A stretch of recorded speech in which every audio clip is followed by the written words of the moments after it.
നിങ്ങളൊന്ന് ആലോചിക്കണം, മലപ്പുറം ജില്ല എന്ന് പറഞ്ഞാൽ 56% മുസ്ലിങ്ങളുള്ളൂ. ഒരു ചാനൽ കയറി പറയുന്നത് 76 ഈ രാജാവിനെയൊക്കെ വലിയ രാജഭക്തി അഭിനയിക്കുന്ന ചില ചാനലുകളുണ്ട്. എന്ത് കള്ളത്തരമാണ് പറയുന്നറിയാമോ ചാനൽ? കാരണം പരസ്യം കിട്ടാൻ വേണ്ടിയുണ്ട്. ആയിക്കോട്ടെ, അതിന് ഞാൻ ഈ പാവം വിളിച്ച് ഈ സമുദായത്തെ നശിപ്പിച്ചിട്ട് വേണം. 56% നിങ്ങളൊന്ന് ആലോചിക്കണം. അവിടെ അങ്ങാടിപ്പുറം, പെരിന്തൽമണ്ണ, തിരുവണ്ണാമല, തവന്നൂർ, നിലമ്പൂർ, തിരുനാവായ, ഇങ്ങനെ ഏതായാലും 5ഓളം, 4 മഹാഭൂരിപക്ഷം ഹിന്ദുക്കളാണ്.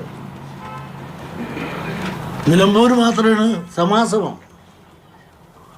ഇതാണ് മലപ്പുറം. മലപ്പുറം എന്ന് പറഞ്ഞാൽ മുസ്ലിങ്ങളൊരു രാജ്യമെന്ന് പറയാൻ സാധിക്കില്ല. അത് മുസ്ലിങ്ങളുടെ ആധിപത്യമാണെന്ന് പറഞ്ഞിങ്ങനെ പരത്തുകയല്ലേ ഓരോരുത്തർ. ചാനലും അങ്ങനെ പറയല്ലേ 76% ഉണ്ടെന്ന്. പച്ചക്കള്ളല്ലേ പറയുന്നത്. 56% മുസ്ലിങ്ങൾ പോലും അവകാശപ്പെടുന്നില്ല 56% ഉണ്ടെന്ന്. ഇവിടെ എങ്ങും നിങ്ങളൊന്ന് ആലോചിക്കണം.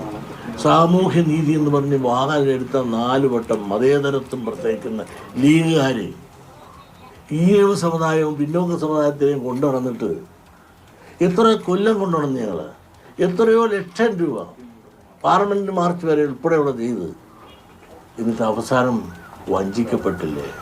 വേണ്ട, നിങ്ങളവിടെ മനസ്സിലാക്കുക. അവർ വിളിച്ചപ്പോൾ പോകാതെ വന്നപ്പോൾ തൊട്ടല്ലേ എന്നെ എതിർക്കാൻ തുടങ്ങിയത്. ഇവരല്ലേ യഥാർത്ഥ വർഗീയവാദി? ഇവരല്ലേ? ഇവർ മതേതരത്വം പറയുന്നെങ്കിലും ഇവിടെ മതത്തിന് അധിഷ്ഠിതമല്ലേ?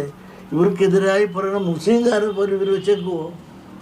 അവരെല്ലാം തകർത്ത് കൊല്ലുകയും ചെയ്ത ചരിത്രങ്ങളില്ലേ ഇവരുടെ?